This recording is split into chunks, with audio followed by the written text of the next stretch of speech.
Hello, welcome to SPED 761. I've been getting a lot of questions about the unit teacher work sample, and so I wanted to kind of show you what an exemplary one will look like and some of the key pieces of that work sample, and just point out some things that will help you as you go through developing your work sample. So some things that you're going to need as you start working on your work sample. Take a look at this video. You may find it helpful to watch it a couple times or to go back to pieces of it when you're maybe stuck on a particular area. Really look closely at that assignment description that's within the module. Look at that rubric. That rubric is really helpful to determine, okay, what are the expectations for these particular sections? What's an exemplary one? What's one that's going to kind of be in the middle of the road? And what's one where I'm going to get docked points for missing information? So really use that rubric to help you as you're working through these sections. And then you'll need some information about your community, about the school district that you work in to provide some background information. And we'll look here in a minute at what that is. And then you'll need the unit plan. So you'll need to have developed a plan of study for your students, including lessons and assessment that you're going to plug into this work sample.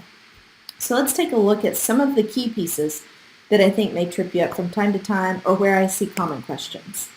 So when we look at contextual information, here I really want you to paint a picture for me of what your classroom looks like, what the community looks like, what the school district looks like, so that when I read this contextual information, I clearly can understand where students are coming from.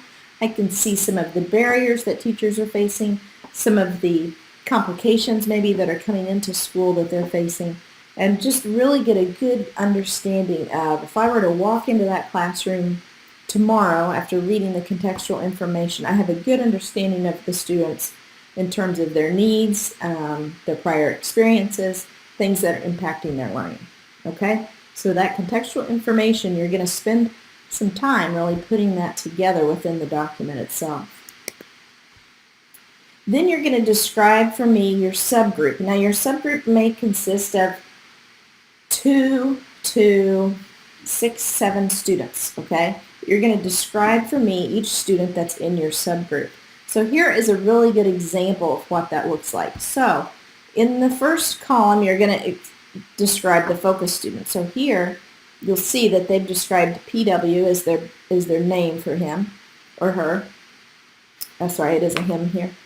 And describes for us what kind of learner he is, things that he struggles with, what his strengths are.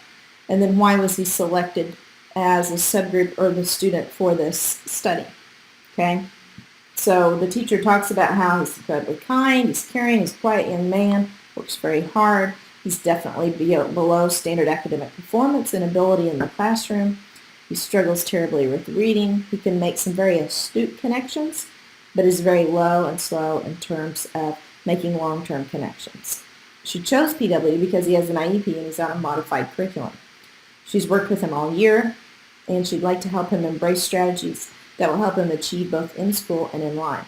And then give some information about his learning needs. So intellectually, where he's functioning, what he struggles with, how this impacts him in his learning, okay?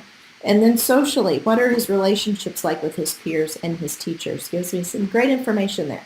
I can clearly understand from reading this what PW is like in the classroom, what he enjoys doing, what he struggles with, how that impacts his learning, and socially how he fits into that group, okay? So the subgroup description, spend some time thinking about how am I going to describe this student, and again, paint that picture for me to be able to really understand what that student's like in the classroom, what it's like to teach them. Then we're going to get into that narrative of objectives. So here is a narrative description of the objectives. So you are going to have a point where you list out the objectives. I want you to identify those standards and objectives from the state standards, right, from your curriculum standards. So here the teacher is really explaining why these objectives have been selected and how they tie to the Common Core curriculum standards, okay, in student learning.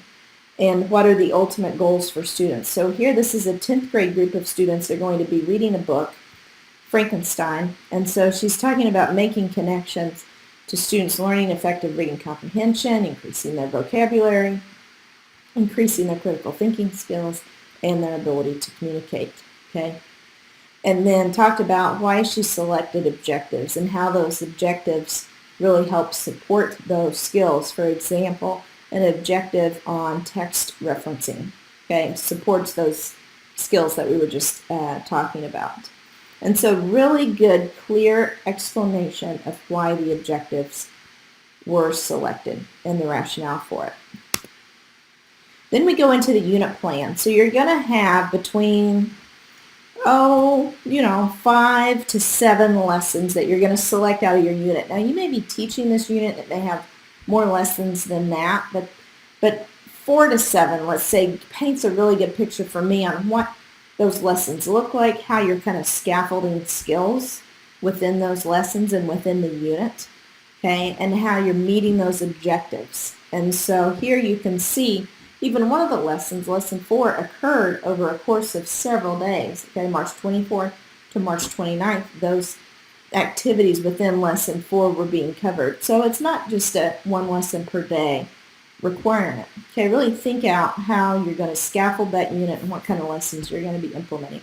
And typically it's going to start right with a pre-assessment, giving you that informal pre-assessment, giving information. You're going to describe what kinds of accommodations and differentiation is going to occur. You'll notice there's a very clear description of that within this example. And then identify those strategies. So you'll notice here in lesson 4, when they get into reading chapters 1 through 4, talking about what are the instructional activities. So they're doing a discussion, they're building a characterization chart, they're doing tie-ins to modern culture, they're doing a vocab quiz, okay? And so the assessment falls underneath informal by assessing the notes and formal through the quiz. And then looking at what kind of adaptations, differentiation occur within that lesson. Okay? So be really clear here on that scaffolding process you're using. Really think about how you're building on those building blocks of prior knowledge, how you're connecting to those, how you're differentiating within your lessons. Then we have the narrative for instructional design. So here we're looking at why did you sequence the lessons in this way? Okay, so give me some good information here on why that is. Why did you choose those particular learning strategies? Have they proven to be effective before? Do you know that learning theory, universal design principles tell you that this is a good way to structure your teaching and instruction in the classroom? So really think deeply about why you selected those learning strategies. And then I want you to think about how do they address the objectives of the unit itself. Okay? So, for example, in this one, talked about selecting objectives that range from reading comprehension to discussion and text referencing. Okay? And how those strategies that they have chosen have really motivated students to use those critical thinking skills to have more successful discussion. So really give this some time as well, thinking about that narrative for instructional design. This gives you an example of kind of the depth that we're looking for in your description. Then when we look at daily teaching reflections, here you're going to select some days to reflect on. Now you'll notice that this teacher in particular had a note here that said the unit lasted the length of a quarter. Okay, in her classroom. So she just chose a few specific days to reflect. Maybe some days that really stood out to her, things that worked or didn't work. So really describe for me what happened, things that you thought, man, I could have really changed that, improved that lesson in this manner. You know, if I would have just tweaked it a little bit here, or this worked really well with this particular students, and this is why it worked well. This is why I need to remember this for future use with these students. And so just really think about reflecting on your practice. Such an important skill for all of us to do that teach, right? Is to really reflect on a regular basis on what's working in our classroom and what's not working in our classroom. And then the classroom management plan. So here talk about rules that are in the class, different procedures you may have, preventative strategies, supportive strategies. There's enough information in this example here where I have the classroom rules, so I know what the expectations are for students. I've got the negative reinforcement hierarchy, okay, so this is kind of how this teacher manages her classroom, and then some positive reinforcement strategies that the students know about, some things that they typically do in the classroom for positive reinforcement, where I could go into the classroom and I could kind of follow in the same path as what the teacher does for classroom management, because there's a very clear description here for how she does classroom management. So this is a good example of kind of what we're looking for within your unit plan of study. Next, there's the description of assessments. So you're going to include a variety of assessments within your unit plan, right? You're going to have a pre-assessment that's diagnostic in nature, that's really giving you a good idea of what the student's prior knowledge is, what their past experiences are like within the topic of your unit. And then you're going to be doing informal and formal formative assessments. Okay, those are going to be giving you really great feedback on if the students are meeting the objective.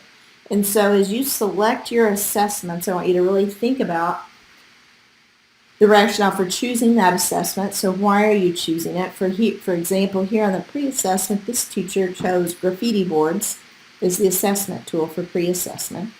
She states that she likes the idea of using the graffiti board concept on 3 levels, individual, small group, and full class, because it gives students an opportunity to first explore an idea on their own and then share and expand it in a small group.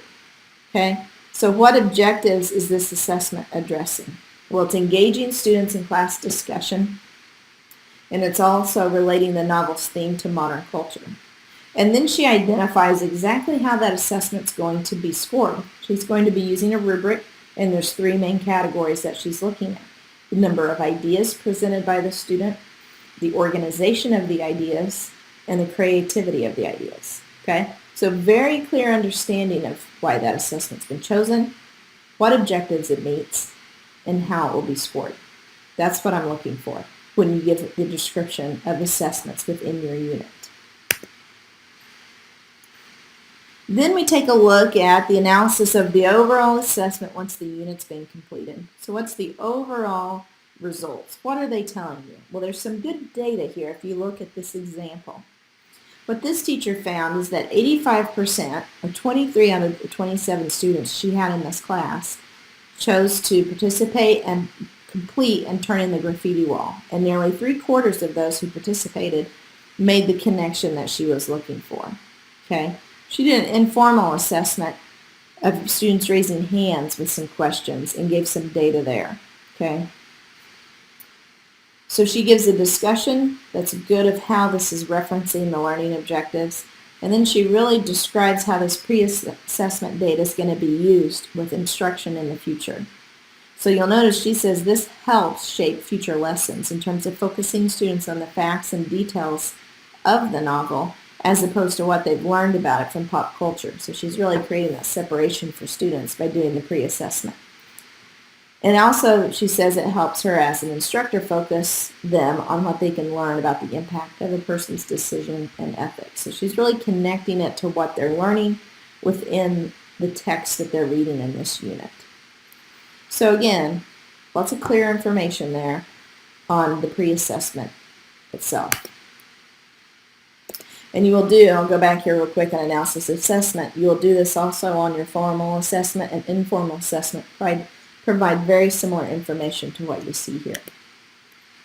On the contact log here, I just want to see kind of who you communicated with about the unit. Are you communicating with your cooperating teachers, your practicum supervisor involved? Why are you contacting them? How is it helping in the instruction?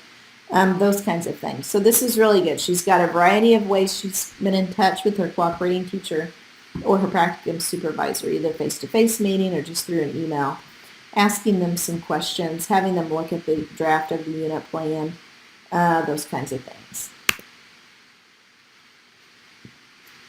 And then we're going to identify at least 2 aspects of the instruction that could be improved. Okay?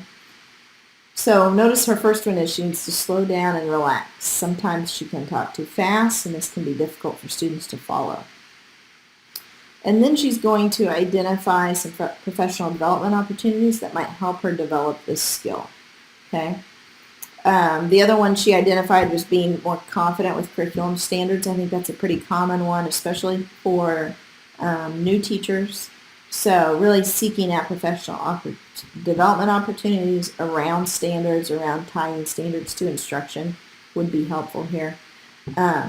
Another area that she talked about was really finding supports for students through the resource teacher at their school, and also having more knowledge about how to support students' math needs in the classroom when they're struggling. So she talked about maybe taking a class online or through the local community college related to that math instruction, just to give her some good background information.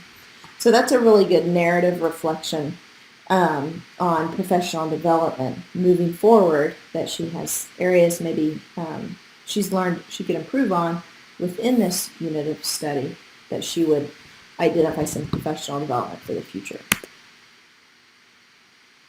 So I hope that gives you some good ideas of things to focus on within the work sample. Again, I'm always glad to give you feedback on your work sample, on your drafts, if you want to submit those to me. I just suggest before you do that, really take a close look at this video, take a close look at that grading rubric, really think about if you're on track with the information you have included with that, those descriptions that are already embedded within the course materials.